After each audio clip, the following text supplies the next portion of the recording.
idea po siya ni Cash. Usually po ang ginagawa po kasi namin, si Cash pag may naisip siyang idea, pina-forward niya po sa producer namin kay Burger, shoutouts kay Burger. Ayun po, tapos sinesend na po sa amin ni Burger yung beat, then ayun, gagawin po namin na magkakasama.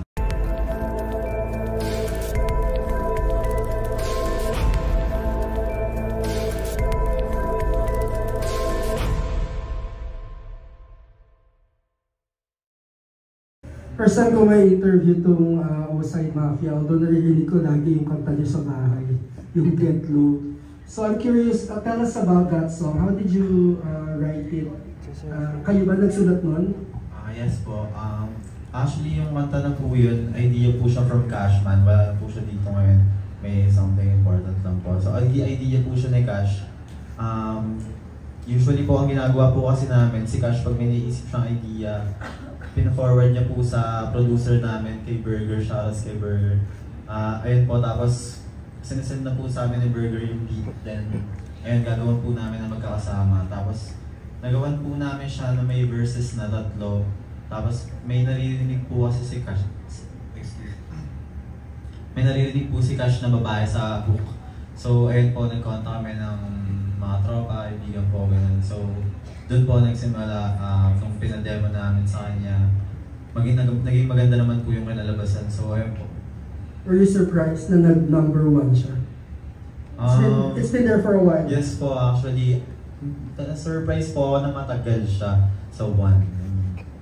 Dahil gusto rin po namin at sinikap rin po talaga ng production namin na number 1 siya. Or thankful po kami na number 1, pero ayun nga, binigay po namin kasi talaga yung best din namin doon.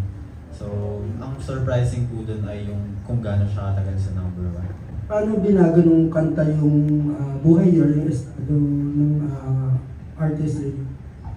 For me po, parang sa personal na buhay po, syempre mas maluwag na po yung buhay, mas hindi naman sa masyadong wala nang iniisip, pero alam po namin na nasa certain point kami ng buhay namin na pwede namin baguhin simula ngayon hanggang sa kung kailan pa kami mabubuhay.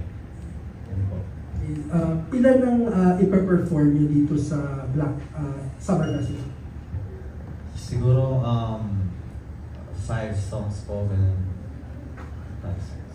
Para naman po sa performance namin, sigurado po na full yung quality yung production from lights, ganun po, sa sounds, full package po, kumbaga mag-enjoy rin po talaga yung mga tao dahil ay na-rin po namin yung ginagawa namin all throughout the year last year. So, ayun po, mas crazy lang po siguro ngayon.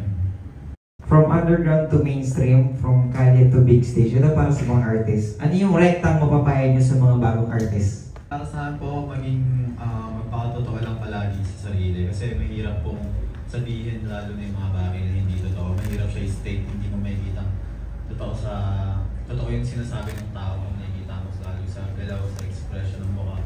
Tsaka, ayun po, katulad ng sinabi ni Sir Basilio, ayun nga po na tuloy-tuloy yan.